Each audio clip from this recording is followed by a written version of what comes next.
Mitch was just introducing himself and as a new member and totally hooked now on astrophotography. Are you doing visual as well, Mitch?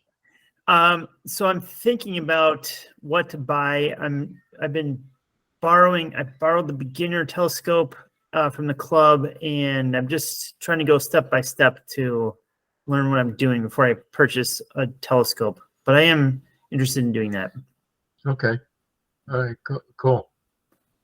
So have you been taking images home on a flash drive? I've brought my laptop, and I've got Auto Stackert, Registax, and Firecapture installed on my laptop, and then with the images, just plugging it into my computer and then photoshopping it with Lee's help. Excellent. Okay, good. I I gotta make sure I keep the people's window open here in case there's anybody in the waiting room. So, Mike, did you just rejoin? I think you're on mute, Mike. You're muted, Mike. Yeah, fat fingers, wrong button. Okay, good, cool. All right, well, so Brian, are you new to the group? Of course, I don't rely on my memories anymore for who's new and who's been around. Oh, now that I see your face, you've been around. I've been around a little bit. Yeah. Okay. Still relatively new to the process. Certainly very new to astrophotography as such. Okay. Haven't been able to get out there and actually get photos yet, but been studying when I can. And yeah. So where are you in the process? I mean, you have your own setup yet, or are you using MAS? No, I'll be using MAS for quite some time. Good. So, Good. Yeah, I don't see the need to buy a modest sized scope when you guys have bigger scopes than I can afford. For now, I mean, yeah. When it comes to travel, then at some point I'm going to want a scope just for general purposes. But sure, for photography, I think MAS is going to be the fairly long-term solution. Well, we got two really nice scopes. I mean, the F scope and I don't know, what do we call it, the G scope now, or the G. It's called the G. Not this, but it's still called the Z Dome. Yeah. Oh, okay. So the G scope is in the Z Dome. Yes. Yeah. All right. Okay. And why didn't we call it the Z scope? Because there used to be a Z scope. It's a different one. The 20-some incher, the one that's gone. Oh, sure. Well, yeah, that was a long time ago, because I was there when we were help getting that out of there. Yeah. Yeah. So we just didn't rename the scope. okay. Okay. So I think we can get started. Kevin, you're the keeper of the agenda. So you have that in front of you, and so we can. I do. Stay on a little bit. And we've gotten through the new member introductions. I don't think we've missed anyone. Katie, you were here last month, at least. We do want to just forewarn or anyone that we are going to get into some discussions on astronomy cameras and CMOS and CCD in a few minutes. But I want to make certain that we talk a little bit about what people are imaging this month. Then we'll probably skip down on the agenda about any general topics that people have, and then come back and talk about flats, dark, tigers, lions, bears, etc. So for it says September, and I see it didn't change that to October. What people are imaging in October, and I assume that some club members may have headed down to see the annular eclipse, but and I also hear that the weather is about to turn cloudy and rainy for a while. So I'm just wondering if anyone has any plans. I saw, I think, was Arun just published something today, just a beautiful picture that looks like he got in some good imaging before the clouds rolled in. But do people have any special projects that they're hoping to do as we approach the new moon? Well, it turns out I created an entire series on IC 1801, and it looks like I'm going to have to redo, the 4 nights worth of acquisition, because I wasn't paying attention to, and we'll get to this, but and that's why I've got all kinds of questions about CMOS settings, because I got some nice images, but the intensity levels of the objects in the 3 narrow bands that I collected were just unable to process. The levels were so low, so. But again, we'll get to that. So I'm working on IC 1801. I think that's is it the Heart Nebula or the Fish Nebula, or is there both together? I forget. But the way I think I've got it framed, I think I got half of the heart and half of the fish in my field of view. But it's in a good position. Lots of time, between astronomical sunset and sunrise. So, anybody? Other targets that people are working on, thinking about? There's a lot of beautiful stuff up there, and I'm anxious to just get my stuff up and going. I'm been down here in New Mexico now 3 days, and I spent 2.5 of those days just upgrading all my computers and software so they'll work, and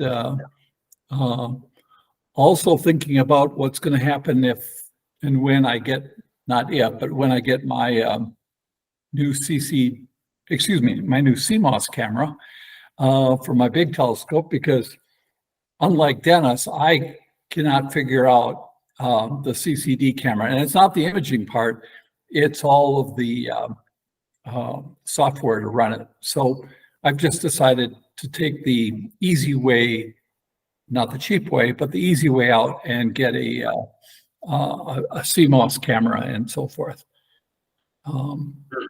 The S-Big camera I have doesn't have ASCOM drivers associated with it, so it makes it difficult to use. Oh, what camera is that? I thought it was it's an 11002, and and you can't, because I had one of those cameras. Well, it's still going to be set up here, Dennis. So if you're here, we can try. I can run it kind of manually, but just getting the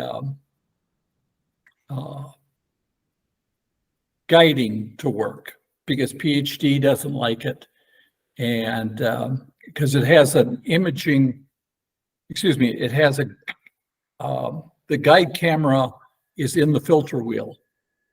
Oh, okay, all right, okay. And there's just this constant confusion because it's coming in on the same line as the imaging camera data. So anyway, any other, is anyone here in the group heading further south? You don't have much time for the annular. be at the club. Yeah, I'm probably just going to go outside and hope it's supposedly cloudy down here as well. So Saturday's supposed to be wall-to-wall rain. yeah, Yeah. So I don't have much, and it's only going to be a 40% partial eclipse anyway. So yeah. nothing out of the ordinary. Well, I'll figure out if I have any pinholes in my solar glasses. Oh, okay. Yeah. All right. Cool. So do we have any, we have a couple of beginners here and if you have just kind of general imaging questions or specific imaging questions. I kind of drifted into hardware and software issues that, I'm having, but I'm interested in what other people are up to or are facing. I have a question, actually, maybe pretty easy for you guys. I have this beautiful picture of Jupiter that I took with Lee, and it's a TIFF file, and it's so stunning. I mean, Europa's in it and a great red spot. And I'm wondering if it seems like a great thing to like print and like, hang up or something. I don't know what you do for printing. Nobody's taught me anything about that. And it seems like Walgreens or something like that would be okay, but I don't know that the quality would do it justice. I would suggest getting your first print at Walgreens because it's less expensive. You can use that as kind of a proof just to see how it's coming out and get used to how that TIFF image is going to translate into printing. I've done a couple of images that I've printed on metal, which is really nice. Dennis, you mentioned the Heart Nebula. I won points last year by having the Heart Nebula and presenting that for Valentine's Day. Oh, nice. Oh, wow. Okay. Yeah. So you have to find a way of softening up the opposition to the equipment. To the hobby. Yes. And the Rosette Nebula is another one that can be pretty helpful. I have used the Rosette for romantic purposes as well. Yeah. Right. So, Mitch, there's some really good shops that, and I can't think of the one off the top of my head that I've used because I've used it 3 or 4 times, but they'll have sales on either metal or acrylic, which are probably the 2 best if you want really hanging on the wall kind of pictures. But you just have to watch, and every few weeks they'll have 40% off acrylics or 40% off metal. And one of the things that I learned the hard way was you really have to brighten up your picture quite a bit before you send it off to them. So what might not look good on your computer screen is going to look better there. So there's a lot of discussion as to how you can do that on cloudy nights and so forth. But I don't know, others' experience with printing?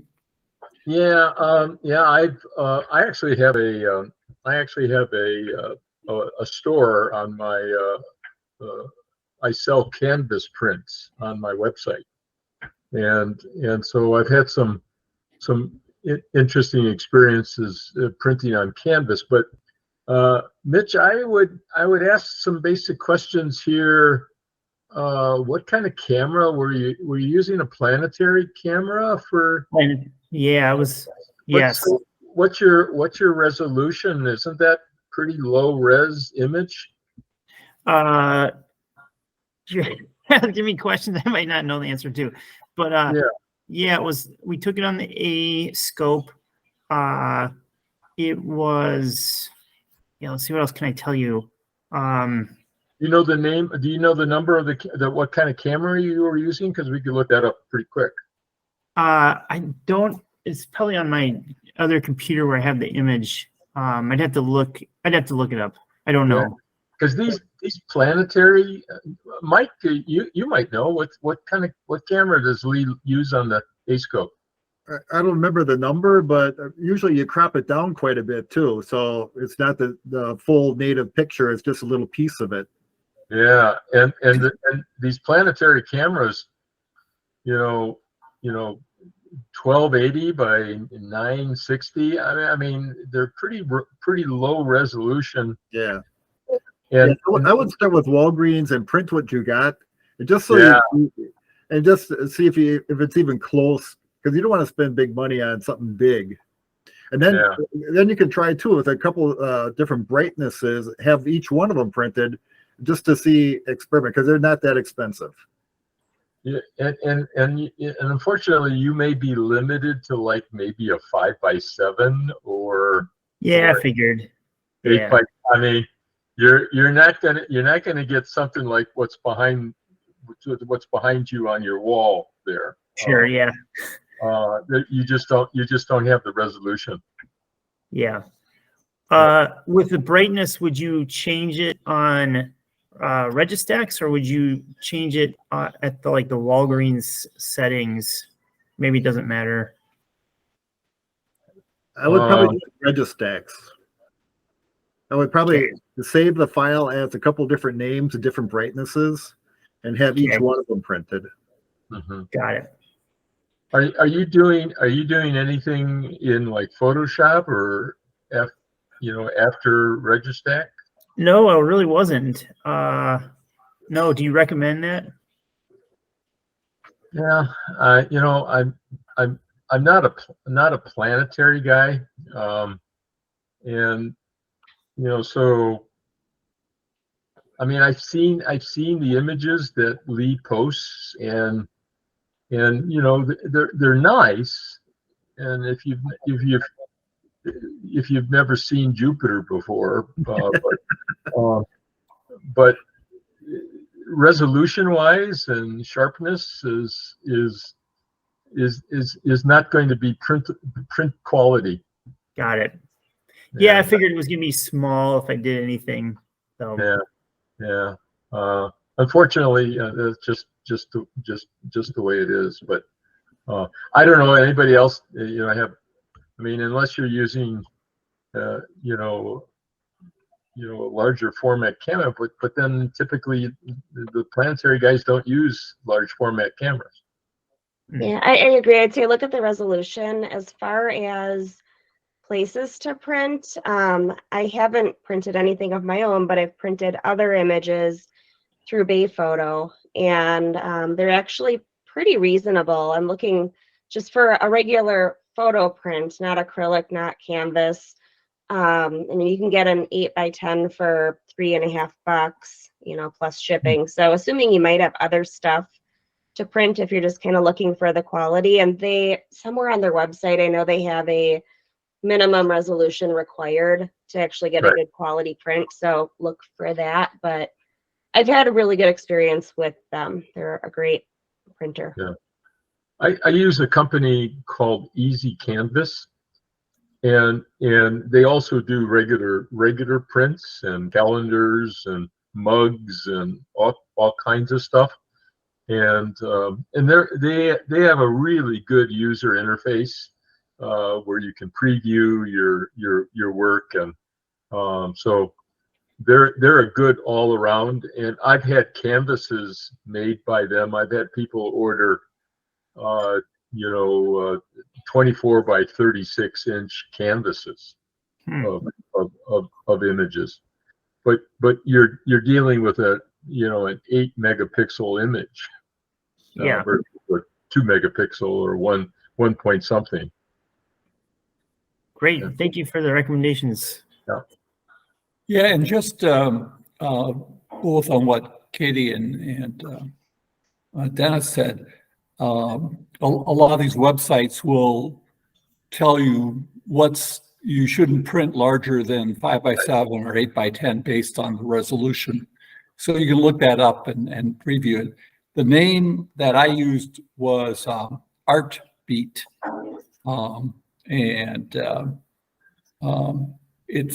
There's probably 2 or 3 really good ones like that, the one Dennis mentioned. But they have good tools, and they usually have, one of the things I liked about Artbeat is it has several tutorials or lessons you can read about certain things like the resolution and, pixels versus dots per inch, what does it mean, and things like that. So as you think about printing, there's some good places to find some education that's free. No, that was good. Any other hardwares, issues, new software, things like that people are having? Yeah, I was going to ask you, Brian, what scopes are you using at MAS, and you have any issue with any of the scopes?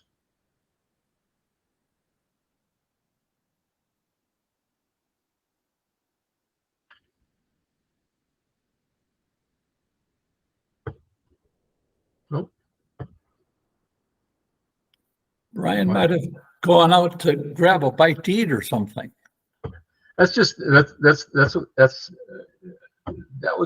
were my horror years during COVID, when I had to teach all my classes online, and all I saw was names and muted microphones, no images either, and so for an hour I'd be talking to a blank, just a tile full of names. Yeah. My guess, most of them weren't there. I was there, Dennis, during your class. Oh no, you were there. You were there. I might have dozed off, but I was there. Yeah. All right. We'll get back to Brian. Okay. So I'll just mention my project this afternoon was putting a new graphics card into my computer. Ooh. Because when I built this computer down here, it was during COVID, and graphic cards were outrageously expensive, and I bought a used cheap, not an NVIDIA card, and so this fall, before I came down here, I found an NVIDIA card and got it installed and got it working, and I just grabbed a couple of images and used some of the Exterminator programs on kind of before and after.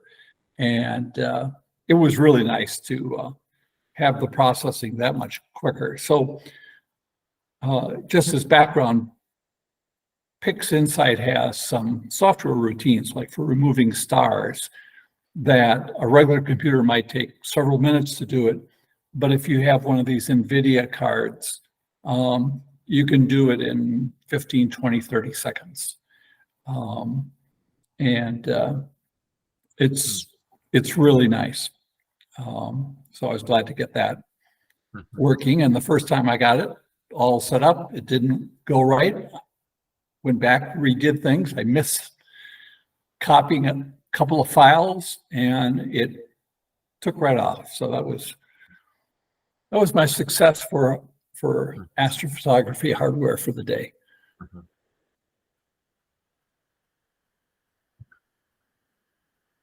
So why don't we and if anything else comes up, we can come back to it. But let's talk about Dennis's journey from CCD to CMOS. And I don't know if it was it may look like I'm 76, but I started the journey at 56. Yeah. Right? And I don't know if it was Mike who had mentioned earlier, once you get it laid out, I just put the stuff into Pix Insight and the batch processing. It knows which ones to choose and. Oh, yeah, no, that's But actually, it's yeah. it's the step before that, I think, Dennis, is what you're interested in. yeah, no, it's what you're loading into Yes, okay. into the weighted batch processing. Let's start off with the easy stuff as just kind of a general review. I mean, Mike, you were talking about,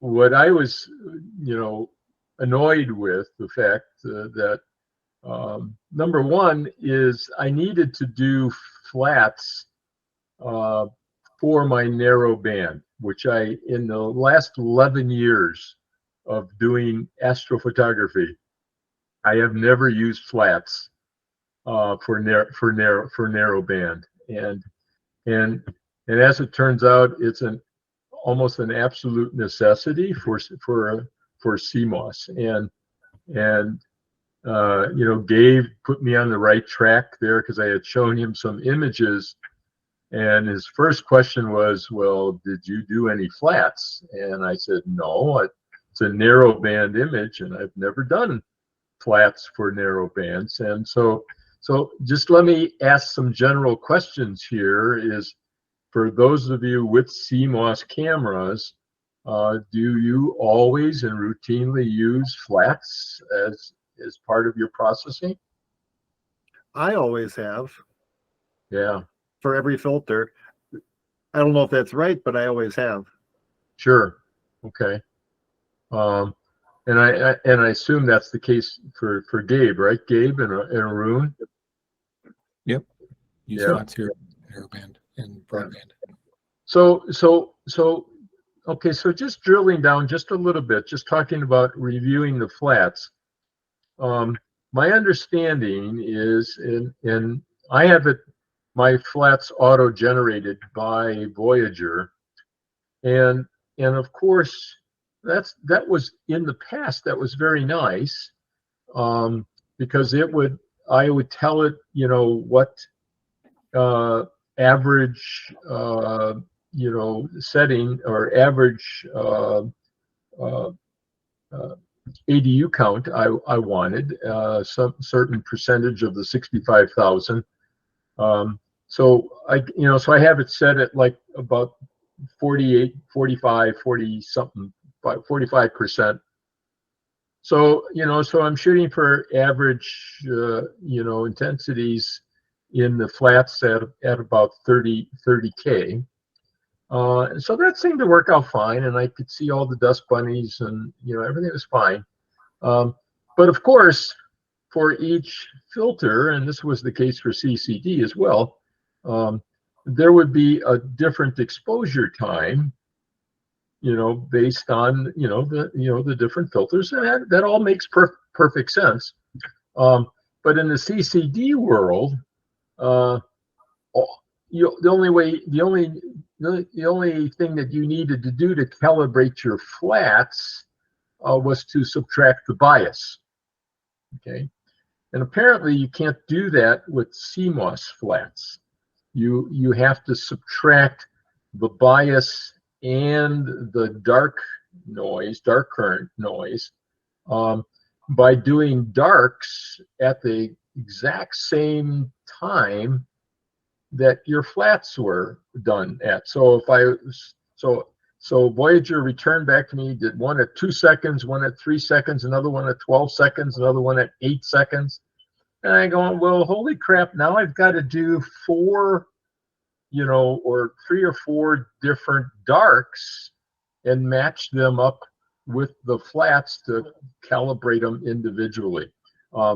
Is that the case? Am I misrepresenting how the flats are generated? For my flats, for each filter, I use SGP, and it auto. So you put in the ADU you want, and then you go for a certain amount of exposure for that, and you don't have to. I just do flats. I don't do dark flats or anything like that. So you take a bunch of them and then pick some site averages for that filter, so I don't have to mess around with all the darks. Like, So you don't calibrate your flats? I just take the flat itself with at a certain ADU, and then Mhm. all those files I put them all into PixInsight, and it merges them all together, just whatever it needs to do. Sure. Okay. Okay. So I see our two experts, Arun and Gabe. They're both muted right now. I'm surprised. Yeah, Arun. So you calibrate your flats, right? Yes, I do. The 294 mm that I use, which actually I bought from Gabe. I don't know why he didn't want it, but I have a theory. It's actually quite unforgiving when it comes to calibration. But once you get it right, it's really good, right? I mean, I really like the camera. So the way that I do it, I certainly aim for a certain ADU, right? Okay, and I go for anywhere between 20 and I've gone up to 40,000 ADU. The thing that I look for is I don't want to have anything saturating, right? Okay, so then you're not really going to calibrate. So that's, yeah. I don't subtract a bias. I do subtract a flat dark. Okay. Right. So for my narrowband images, for my O3 filter, I use 4 seconds, right? It just turns out that my Aurora panel gives 4 seconds. For S2, it turns out to be 30 seconds. For H alpha, it's 15 seconds. So I have darks that are 4 seconds, 15 seconds, and 30. Right. Okay. And the nice thing about that is that when you do the darks, the bias is already in the dark. So you're essentially doing 2 for 1 there. When you calibrate the flat, you're taking out the bias and whatever dark current there is at that because apparently the bias is a function of the exposure duration. So the problem, and this is, I think, exclusive to the 294. I don't know that is a problem with your camera. The problem with the 294 is that it's really hard to get a true bias. Okay, Right. defined as whatever the exposure is when your exposure time is 0. So for the 294 specifically, there's ways that you can get it. There's actually a nice Cloudy Nights thread that talks about, by John Upton, that talks about how to do that. And I've actually done that, but it's actually, it's much simpler just to get, because you're really talking about, 3 different darks. You're talking about 4 seconds, 15 seconds, and 30 seconds. Right. So it's just easier to do it that way than try to, do a bias, basically. Yeah. So okay. So and I knew that, and I've been generating my flats that way, for sure. And so in the past, because with CCD, you only needed, it's very easy to get a bias. You just set the CCD camera at its minimum exposure time, and you can get, and then you can use the same bias for all of your flats to calibrate them. You don't have to do individual dark flats for every exposure time. So I guess I was just complaining about the extra work there. So I've gotten over that, but one of the things that I still just and I've got some images that I'll share a screen and show you guys, but as just an overview. I was running my CMOS camera at 0 gain, so that I would have the maximum dynamic range, and but the problem I'm having at 0 gain, and Gabe bailed me out here, or Arun, is I'm just not getting, you know, my CCD camera, I was doing, you know, 15-minute subs. And I'm doing exactly the same thing, 15-minute subs with this new camera. And the intensity levels are just incredibly low. I mean, they're, you know, and I'll show you some images and, you know, move around. Yeah, I can find stars that are like 40,000 and 20,000. I mean, you know, so I know I've got the dynamic range, but the images themselves are so low level in intensity that when I'm trying to process and when I combine and make the RGB, and then you know, the H alpha, which is the green channel, I'm using the Hubble pellet, of course. When I subtract out, you know, I used to subtract out 90–80% of the H alpha, and when I do that, there's so little left of O3 and S2. I just can't. I can't get any color. And so let me just share a screen here, and show you what I'm talking about. Present now. So where is the share of the screen? Present now.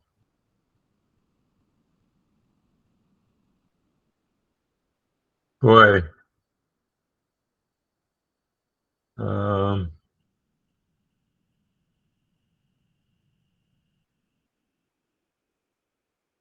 Choose what to share.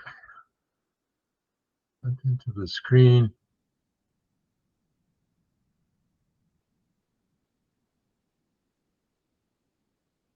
No, that's not it. Oh, okay, here we go. Okay.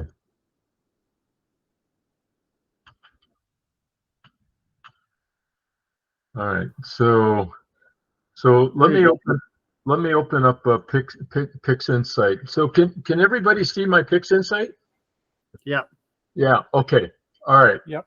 It's there. Yeah. Okay. So all right. So this is the project that I'm working on, and I looked at that, and I you know, and here's the you know, here's S2, and you know, here's O3.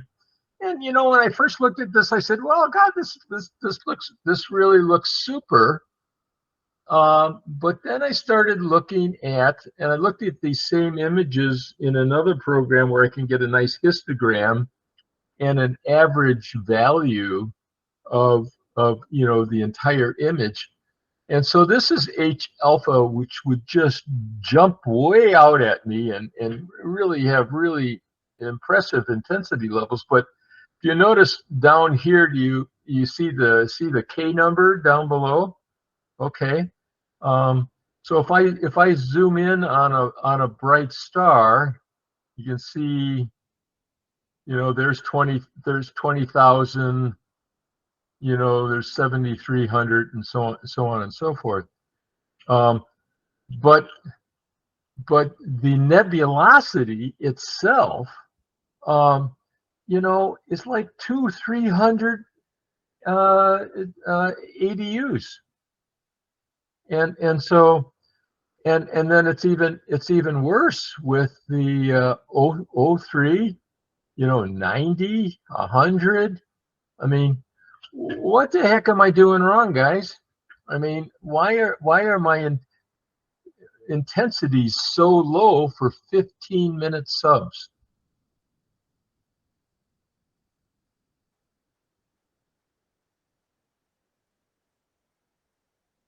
Anybody? Are these your stacked? Yeah. Yeah, these are my masters. Okay.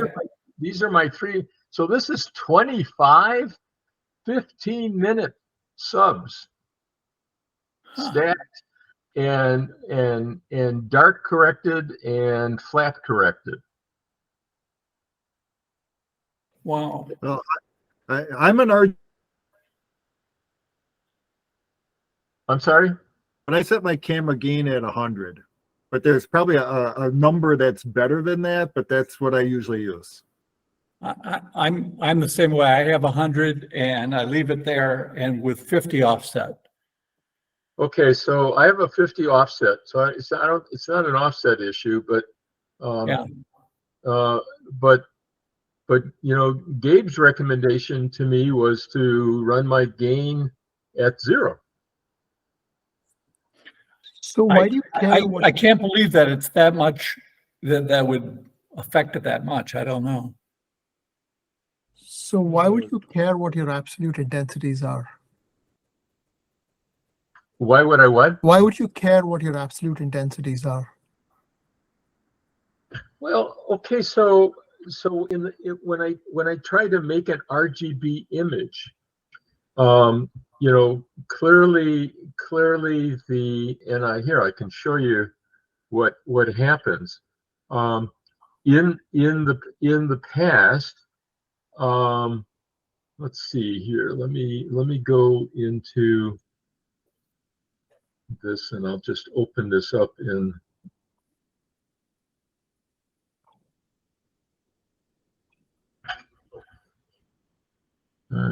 So,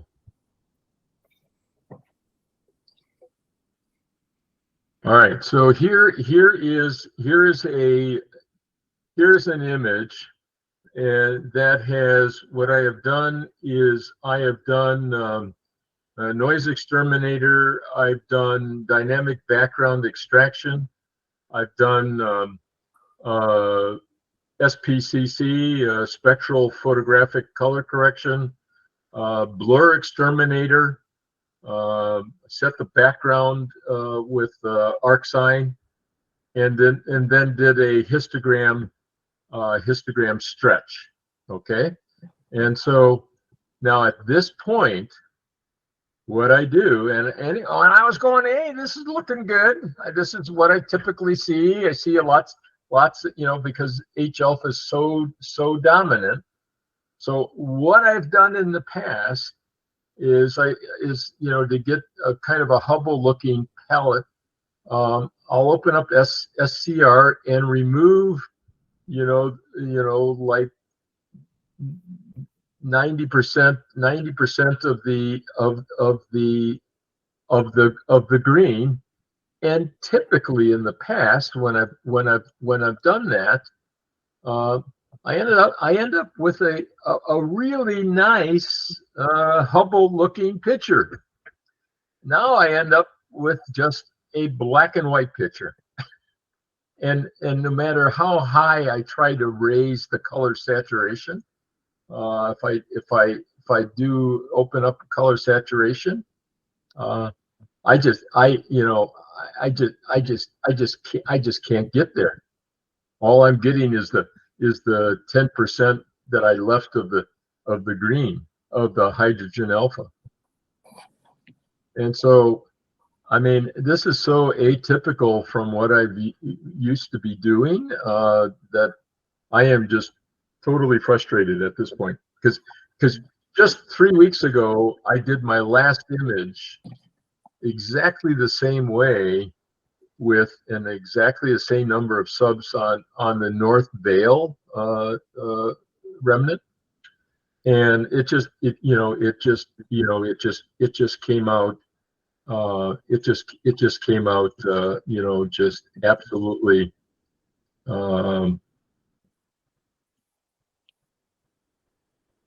Just came out absolutely gorgeous. This is the last image I took with my CCD camera. So it's not like I'm unfamiliar with processing. I've been teaching PixInsight for 4 years now, and I just, there's just something funny with the data. I mean, this is you know, the saturation range I've got here is just so large. You know, it's just, so I don't know. So tell me, guys, what am I doing wrong? I got a question. Yeah. When you the filtered. I'm sorry, you're breaking up. When you stack the images for the different filters, do you have a luminance layer also, or is it just the 3 different filters? No, this is all narrow band. This is Okay. just yeah, just H alpha S2 and O3. And this is this right now. Let's see. Let me just close this and then just reopen that again.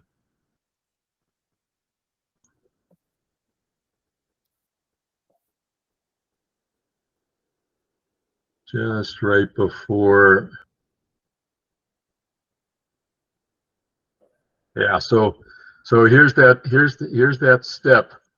And at this particular step, in the past, I have I've used the SCNR to knock the hydrogen way down so that I can bring out the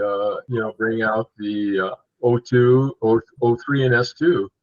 But by the life of me, I cannot do that. And in fact, I typically, with my CCD, that last North Veil Nebula, I would actually use the full 100% and still have. But in this particular case, I am now left with a grayscale image and no red or green components. So when you're doing SPCC, are you putting in the correct filter profiles? Yeah, absolutely. And then, just for experimental sake, I just says, well, I'm not even going to color calibrate it. I'm just going to go straight to look at the intensity levels. Yeah, no, I've got for SPCC, I've got my new chip, my new Sony chip here, and all of the proper wavelengths and bandwidth. Yep. Okay. SPCC ever since the day it came out, and it's just been gorgeous. I just love this program, and you saw the results of the Northern Veil, but I am just really and Arun, you say, why do I care about the intensity levels? You're not going to process an image that only has a couple hundred pixels of ADUs in it. I think that the scale that you're looking at is 16-bit scale. In fact, the data itself goes down much deeper than 16 bits. I looked at the data that I have after stacking, and I see the same thing, where in 16-bit mode, a lot of my nebulosity is in the 100 range. Okay, so you're seeing the same kind of numbers. Yeah, sometimes down to 50. But if you go to floating point mode, so you see the crosshair at the bottom of the toolbar? This right here? Yeah, click that guy, and then you can go into floating point mode to see what the okay, so normalized real range. Normalized real range. And then pick like 1E minus 9, something like that. Okay. And then hover over your nebulosity where you previously were getting 10, or sorry, 100 or something like that. Yeah. I think this one is stretched. Is it stretched, or is it? Yeah. Oh, yes. So go back to one of the masters. Let's see what oh yeah, right. Yeah, this is already been stretched. Yeah. Here are my free masters. Okay, so when you use the probe and you can see at this K value, this floating point value, there's a lot more information there than what would otherwise be suggested by a value that's around 100 that looks Yeah. like an integer. What's happening there is that it's taking this floating point and then scaling it up by a 16-bit integer and then dropping the remainder. Okay. And it's what's being shown to you in that toolbar. So that's why I always use floating point in this toolbar, because it can mask what the data is actually, what data is actually there. Okay. So you actually have more signal there and more variation in signal than you were thinking. Okay. Yeah. So then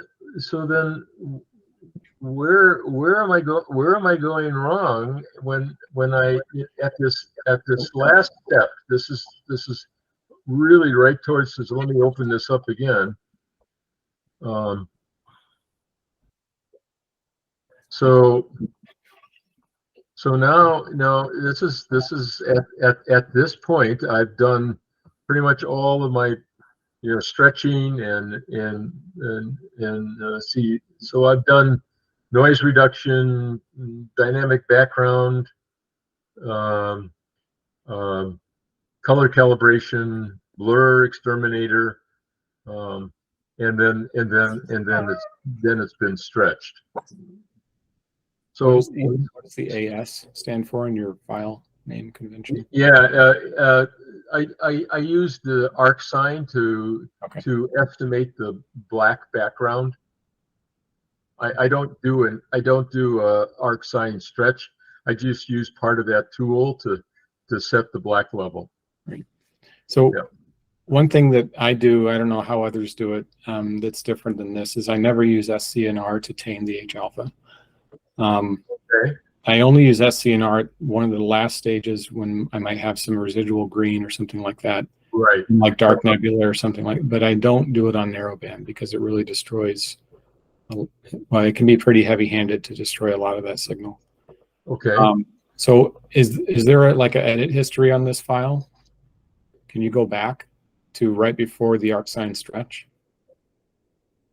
Oh yeah, I can. Yeah, I can go back to. Let me close this. So here is. So here is this has had the dynamic background, SPCC, and blur exterminator at this point. Okay. So it hasn't been stretched yet. Can you open screen transfer function and histogram transformation? I did a demo of this some number of years ago that tries to do the SHO combine and have a color palette. Nowadays I separate the nebulosity from the stars and process them separately, but we can do this all in one go just to demonstrate. Okay. So what I would do is first of all get rid of the preview. Oh, all right. Okay, and then in screen transfer function, you want to hit the auto transfer button, like the trefoil button. Where's that? In the screen transfer function window. Oh. Sign, yeah. So you want me to take the transfer off? Is it applied now? It is applied now. Yeah. Okay. Well, Then okay. So now it's off. put it back on. Okay. Well, that's different. That's very weird. That's really weird. I don't think I've ever seen a color palette like that. No,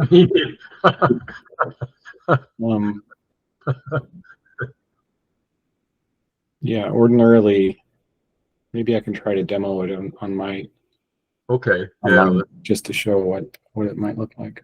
I have to move some things around because I've been working on some other topics in the projects.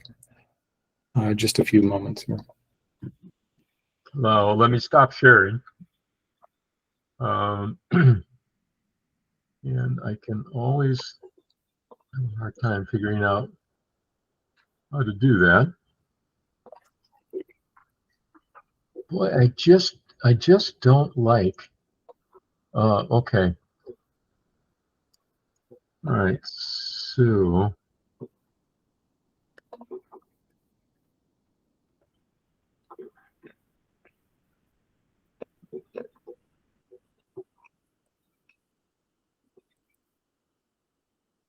Yeah, just a moment, please. Yeah.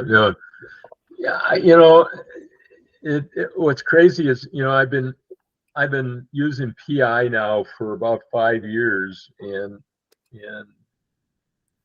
yeah, SCNR is a bit harsh, but I usually play with the percentage of the green removal, and because it's only scaling and removing the the H alpha.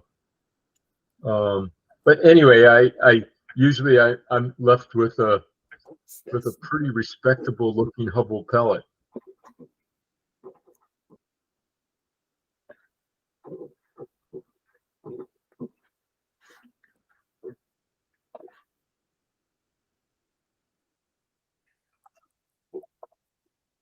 So you guys see, so there was nothing wrong with the intensity levels that I was looking at. Still plenty of data there. Yeah, I think it's fine. Yeah.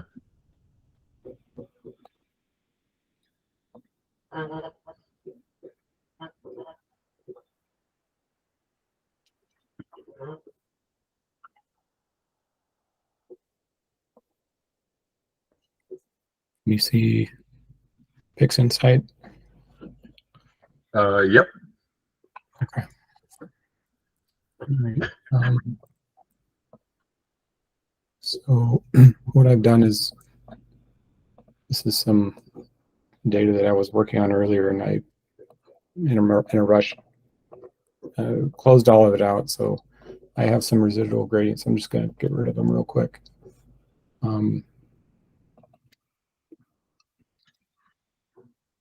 Yeah, it looks fine. This is just for demonstration, nothing world changing or anything. This is an RGB image. No, this will be a SHO combination. Okay. Okay. And so this one is the S2.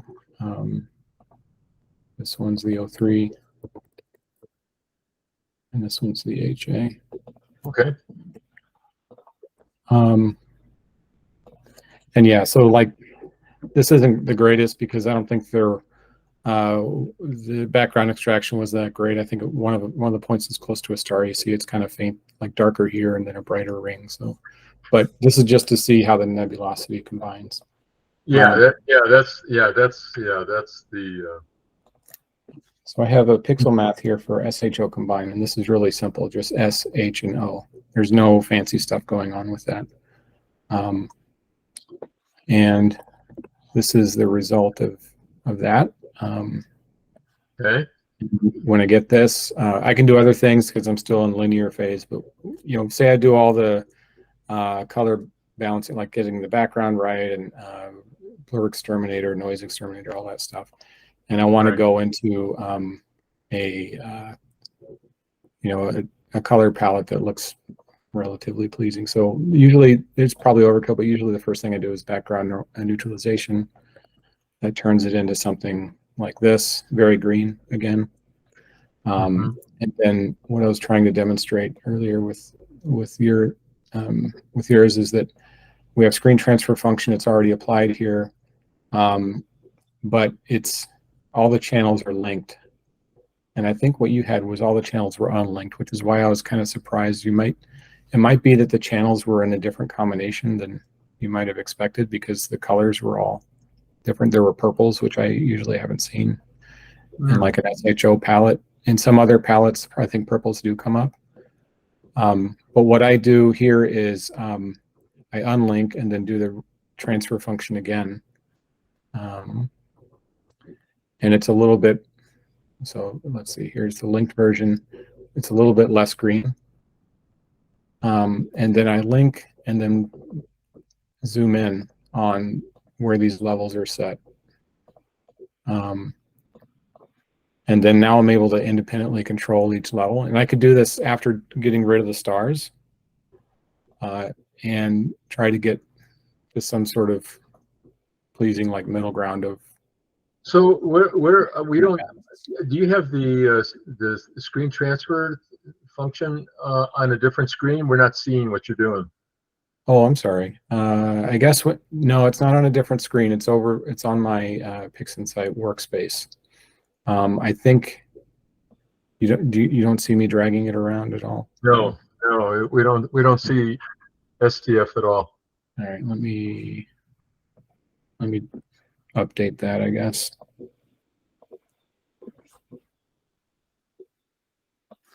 Just a moment.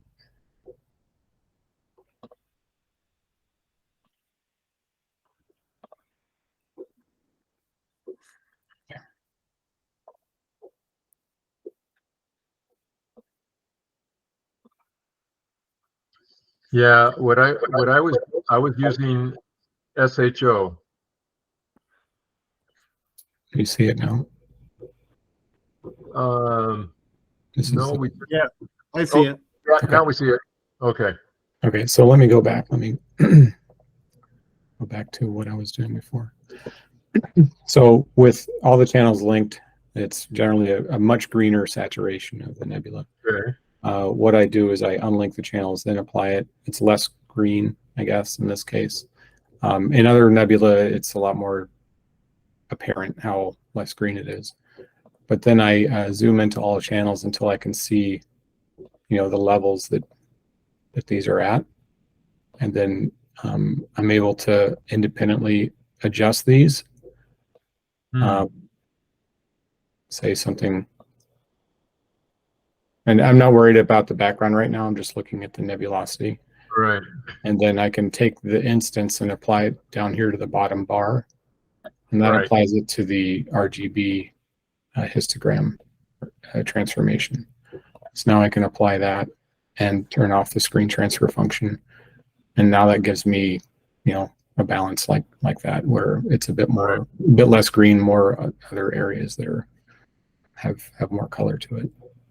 And then I can tackle the background later with like a light mask, and then neutralize the background, just the background that's at a certain level, so that it doesn't hit the nebula.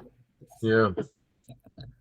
So in my case, when I use the SCNR, let me go back to that.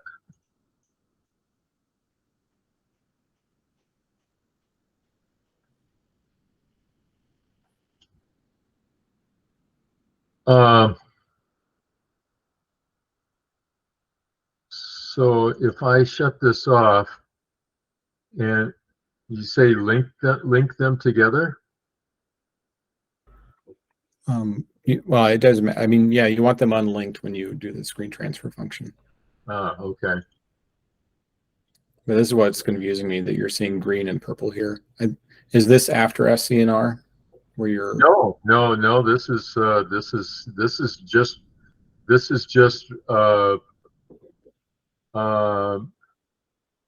Yeah. So this is no. There's no SCNR here. This is my step just prior to histogram transformation. I'm curious if this is also here before SPCC.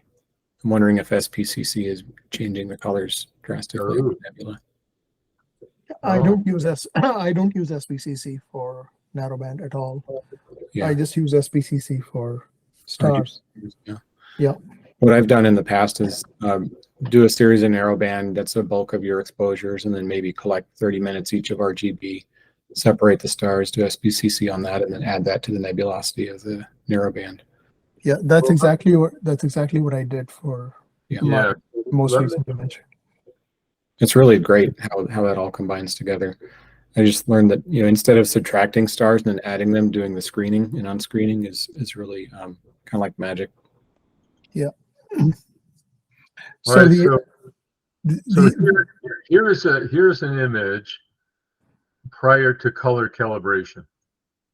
Okay. So let's just forget about SPCC right now. And so if I take that off,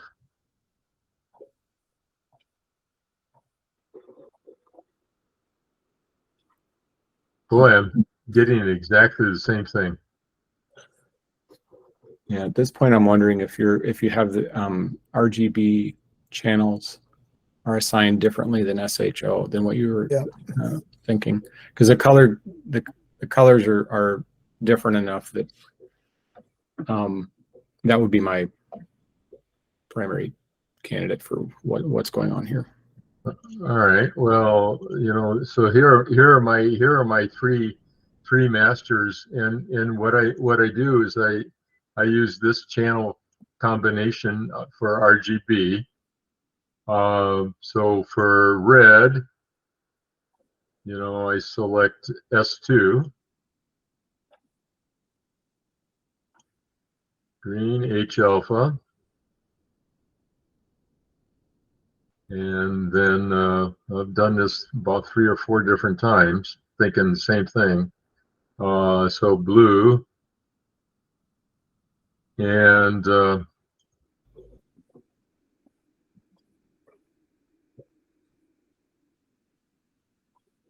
let me open up this screen. So there's the freshly combined RGB.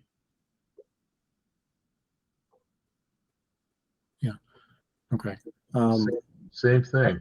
The S2 channel, I don't know, others who have mentioned this, or sorry, the O3 channel kind of looks like an S2 channel to me.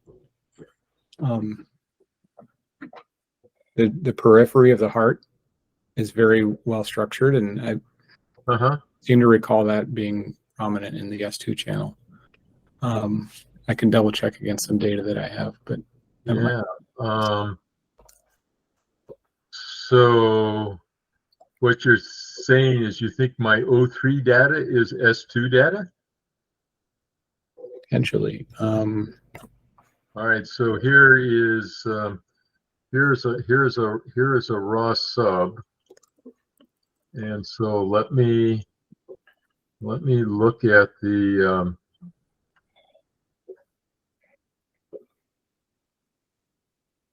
FITS header here.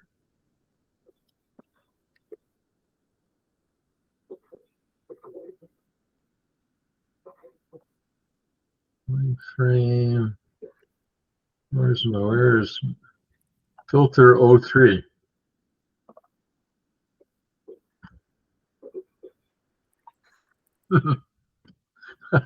Maybe I just should start with a different object.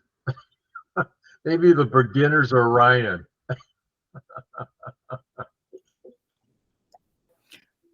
Is this the first object you've used with the filter wheel set up and camera? Yep, very first one. So there could be a whole host of things wrong. Is it possible you got the filters in the wrong spots? Well, you know, I was very careful of you know, the internal filter wheel is numbered, and you know, was very careful to do a filter map, and The O3 master, can you toggle between that and the raw frame? I think they're different. oh, okay, yeah, all right, that's a good point. Whoops, let me get rid of some of this stuff here. So that's S2.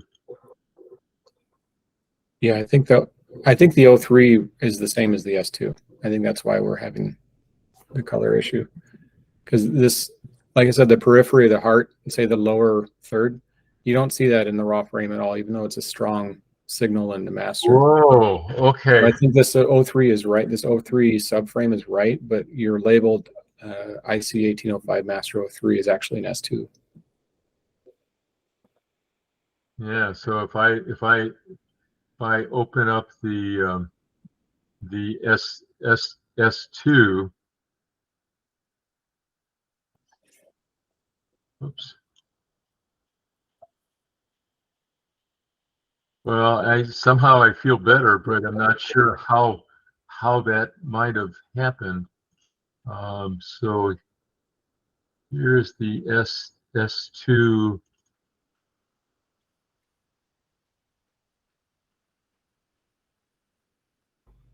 Yeah, that looks the same as the 03 Master as well.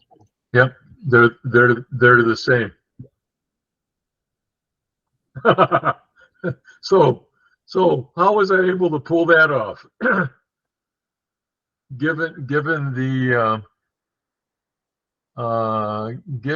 the header is recording the filter that I'm using. It says S2 there. The filter's S2, but the master is labeled 03. Oh my gosh. So how in the world did that happen?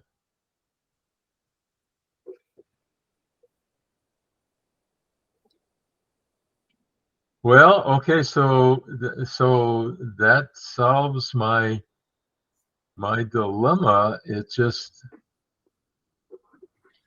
so here, so the 03 data, so the only thing I can think of is what I did is when I created,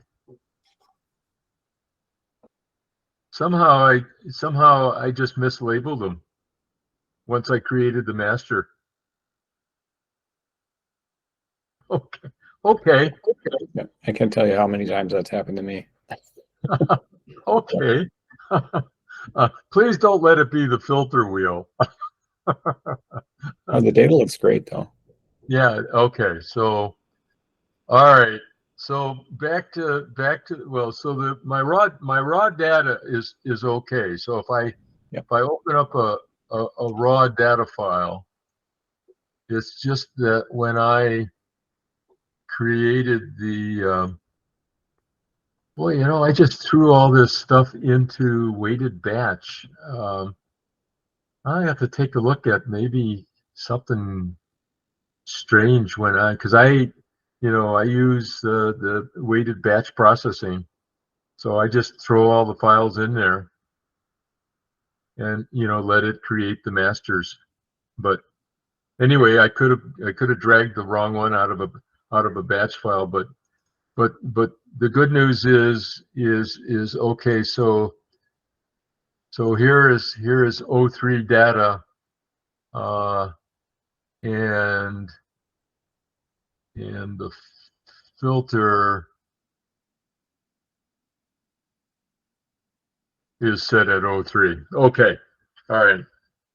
So somehow getting from the batch files to my masters, I screwed up. God, you guys are good. I've been pondering over this on the processing side, not thinking that the original data is screwed up. So, all right, gosh, thanks, guys. You got more work to do. Well, no, but okay, but at least it's useful work now. And I, I've got all of the data in the can. It's just and I won't go to bed tonight until I iron this out. All right, cool. We got 4 days of rain coming too And I got four days of rain. Yeah. And now the only possible conflict I have is I have a new girlfriend, and boy, is that time consuming. I tell you, I'm just not used to having all that free time disappear. not free time, but astronomy time. Kevin, you're muted. So Kevin, you're muted. I'm not hearing your words of wisdom. Didn't you tell her that you're only available on cloudy nights? Well, I'm going to have to work that into the conversation.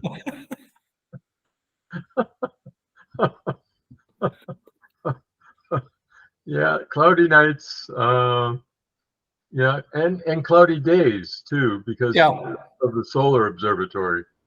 You know, so, but that shouldn't be a real big problem in Wisconsin. So that's still a relationship, isn't it? Sure. Well, in Wisconsin, that might be too much. Yeah. So, oh well, thanks again, guys. Sometimes it's the old, you know, you hear those hoofbeats, and you know, think horse and not zebra. You know, so. Well, this turned out to be, I found this very interesting because it kind of makes you aware of things that, like you said, you have an assumption it should be this way and it's not, and it backing up the way Gabe had us back up and go through it. This is very informative. Yeah, no, and you know, a different way of setting the palette as well. I mean, that's I've usually just taken the easy way out and used this SCNR and you know, just kind of played with the hydrogen extraction and not with the S2 and O3 levels. So, all right, so it's expanded my horizon.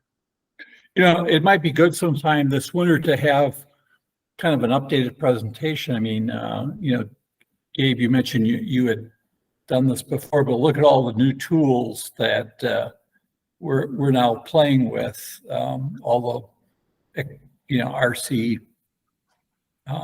exterminator tools and the SPCC, just kind of going through, and what you just showed us was, you know, very informative, but just to process a narrowband image like you just did, a little bit slower and a little more explanation, and we'd have another nice little video for our library. Yeah. So I do have a question about batch processing. If you're doing in PixInsight, if you're doing all three channels together, sometimes there's such a lag between when I can get data. You know, I'm just anxious to see a master.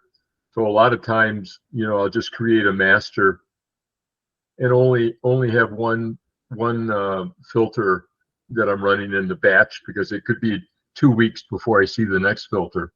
But if I do have the data all together and I put all three sets of raw data in the batch, what is this auto cropping? Does that reference each of the other masters, or how does that auto cropping option work in weighted batch processing? Anybody use that? I have it turned on and it seems to work, but I can always go, when you look at all the files it creates, I can always go back to the uncropped images first if I want to. Okay, but are the cropped ones then all registered to each other? Yeah, they are. But you have to, but of course you have to run all three filter sets at the same time. That you do, yeah. Yeah. Okay. All right. That'd be nice, because then you can skip that registration step of your masters. Okay. I'm usually don't have the luxury. I'm impatient. If I get H alpha data, you know, I want to create a master, and and take a look at it. So, all right. Well, cool. Well, anything else, guys? I think next month, Dennis, or is that when you're going to do your presentation for us on solar? Yeah, because I actually have to give it to a pretty critical. Not that this isn't the critical audience. This is a high level audience, but boy, but I'm going to be talking to a whole room full of Gabes on November 3rd. Yeah, the physics department at Marquette University, and on how to build a solar observatory. You know, so yeah, I'll have that presentation plus all the feedback. so it should work out pretty good. But it's general education too. It's how the internals work. I was very curious of what was inside a quark, for example, and how do they control the bandpass, and how does what does it look like inside of a Herschel wedge, and so I'm doing a comparison of both full spectrum solar imaging, where you just put a Mylar filter or just a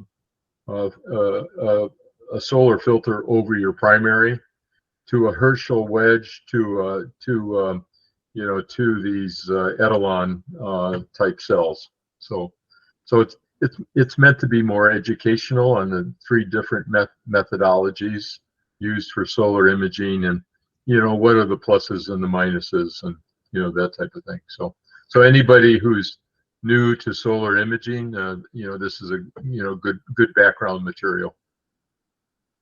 Well, that should be great. And, we're still not quite to solar maximum. So the sun will be interesting for, at least another 18, 24 months. Right. Yeah. And in another 18 or 24 months, I'll be poor because of this new girlfriend. So I better.